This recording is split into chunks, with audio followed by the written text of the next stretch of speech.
जय हिंद, नमस्कार साथियों। आज का सेशन हमारा बहुत ही खास होने वाला है क्योंकि आज के सेशन में हम लोग देखने वाले हैं प्रत्यय। ठीक है, बेसिकली अगर आप सभी ने हमारी पिछली वीडियोस देख रखी तो आपको पता होगा हमने हिंदी व्याकरण की एक सीरीज लॉन्च कर रखी है जिसमें हम आपको हिंदी व्याकरण से रिलेटेड जितने भी टॉपिक हैं, जो भी हमने सिलेबस डिस्कस किया था उसके रिगार्डिंग जो आज का हमारा टॉपिक है प्रत्यय, उसको आज हम कवर करने वाले हैं। और जो भी इंपॉर्टेंट टॉपिक हैं वो हमने कवर भी कर रखे।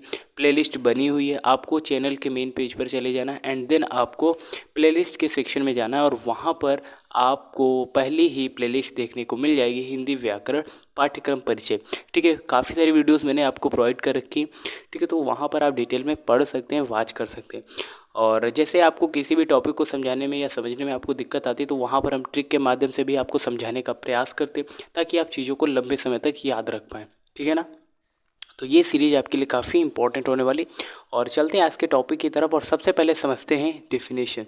ठीक है, प्रत्यय बेसिकली होता क्या है, अगर आप मेरे शब्दों में समझना चाहेंगे तो जो मूल शब्द होता है उसके लास्ट में यानी कि अंत में एक नया शब्द जुड़ता है और जिसके जुड़ने से उसमें एक विशेष अंतर देखने को मिलता है, एक सार्थक अर्थ निकलता है। ठीक है ना, उसे हम प्रत्यय कहते हैं। ठीक है ना, अब समझ लेते हैं डेफिनेशन क्या बोलती है। जो शब्दांश शब्द के अंत में लग कर उसके अर्थ में परिवर्तन या फिर विशेषता उत्पन्न कर देते हैं उन्हें हम क्या कहते हैं, प्रत्यय कहते हैं। प्रत्यय जो होता है मूल शब्द के अंत में जुड़ता है। ठीक है, जैसे रंग यहाँ पर क्या है, मूल शब्द है और इसके अंत में ईन शब्द जुड़ा हुआ है जिससे एक नया शब्द बना रंगीन। ठीक है, जिसका एक सार्थक मतलब भी है। उसके बाद पहला एक मूल शब्द है पढ़, उसमें आई शब्द जुड़ने से पढ़ाई बनता है और पढ़ाई का मतलब तो आप समझते हैं, स्टडी करना। ठीक है ना, तो पढ़ क्या हो गया, यहाँ पर मूल शब्द हो गया और यहाँ पर प्रत्यय लगा हुआ है आई, जिससे एक नया शब्द बनता है पढ़ाई। क्या आपको ये समझ में आया? यही प्रत्यय होता है। प्रत्यय क्या होता है, मूल शब्द के अंत में जुड़ते हैं। ठीक है, सीधी सीधी बात। प्रत्यय क्या होते हैं, जो शब्द के या मूल शब्द के अंत में जुड़ते हैं और जिनके जुड़ने से उस शब्द में एक विशेष उत्पन्न या फिर विशेषता देखने को मिलती है, उसे हम क्या कहते हैं, प्रत्यय कहते हैं। आई होप अब आपको समझ में आ गया होगा। कुछ एग्जाम्पल भी करेंगे तब आपको और भी चीज़ें क्लियर हो जाएंगी। ठीक है ना, यहाँ पर पहला शब्द दिया गया है समाज, जिसमें हमने एक प्रत्यय जोड़ा एक, तो इसके जुड़ने से शब्द बना सामाजिक। सामाजिक है ना। ठीक इसी प्रकार सुगंध शब्द है और इसमें इत शब्द जुड़ने से नया शब्द बनता है सुगंधित। एक शब्द है मीठा, मीठा यहाँ पर मूल शब्द है और लास्ट में जुड़ा आस, तो इससे नया शब्द बना मिठास। क्या आपको ये चीज़ें समझ में आ रही हैं? ठीक इसी प्रकार ये बाकी एग्जाम्पल आप डिटेल में पढ़ सकते हैं।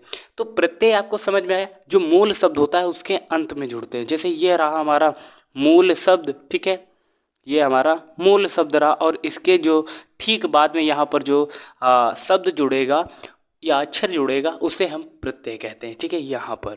ठीक है, समझ में आया कि नहीं?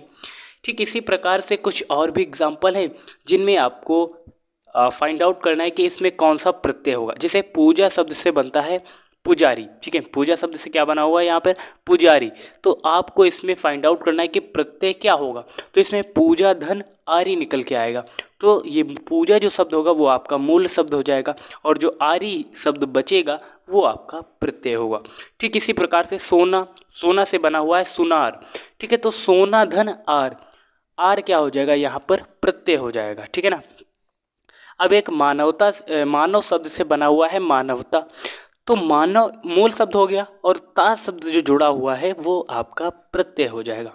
ठीक इसी प्रकार से पुष्प और कलम, इनसे शब्द बने हैं पुष्पित और कलमदान। इसमें आपको फाइंड आउट करके बताना है कि प्रत्यय कहाँ पर है, ये आपके लिए होमवर्क है। ठीक है, पुष्पित और कलमदान में आपको फाइंड आउट करना है कि प्रत्यय क्या है और इसका जवाब आपको कमेंट बॉक्स में बताना है।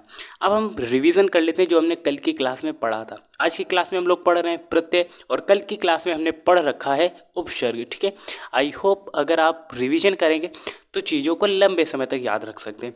जो हमने प्रत्यय पढ़ा है ठीक इसका अपोजिट उपसर्ग होता है, या फिर आप ये समझ लें उपसर्ग का अपोजिट प्रत्यय होता है। ठीक है ना।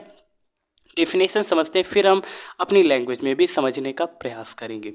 डेफिनेशन क्या बोलती है, वे वर्ड या शब्दांश जो शब्द के प्रारंभ में जुड़कर उसके अर्थ में विशेषता उत्पन्न करते हैं उन्हें हम उपसर्ग कहते हैं। जो मूल शब्द होता है, जो कि ये आपके मूल शब्द दिए गए, इनके ठीक पहले जो शब्द जुड़ता है उसे हम उपसर्ग कहते हैं। और इसके जुड़ने से जो नया शब्द बनेगा उसमें एक विशेषता उत्पन्न हो जाएगी। जैसे गुड़ शब्द यहाँ पे लिखा हुआ है, पहला ही लेटर है गुड़। गुड़ में अब शब्द जुड़ने से एक नया शब्द बना अवगुड़, जिसका मतलब आप क्लियरली समझ रहे होंगे। एंड देन एक शब्द है न्याय। न्याय में एक अशब्द जुड़ने से अन्याय हो गया, यानी कि अपोजिट बन गया है ना। मूल शब्द का ये अन्याय अपोजिट बन गया। उसी प्रकार है एक मूल शब्द और इसमें अन शब्द जुड़ने से ये बन गया अनमोल। ठीक उसी प्रकार मूल शब्द है यहाँ पर उम्र और इसमें हम जुड़ने से नया शब्द बना हम उम्र। तो ये आपने सीखा उपसर्ग और प्रत्यय के बारे में, कुछ चीज़ें हमने रिवीजन के तौर पर भी सीखी। लास्ट में यही कहना चाहूँगा कि छोटों को प्यार दें, बड़ों को सम्मान दें और अपना व्यक्तित्व इस प्रकार विकसित करें कि महिलाएं आपके पास सुरक्षित महसूस करें। आज के लिए इतने रखते हैं और मिलते हैं फिर नेक्स्ट इन्फॉर्मेटिव वीडियो के साथ। तब तक के लिए जय हिंद, नमस्कार।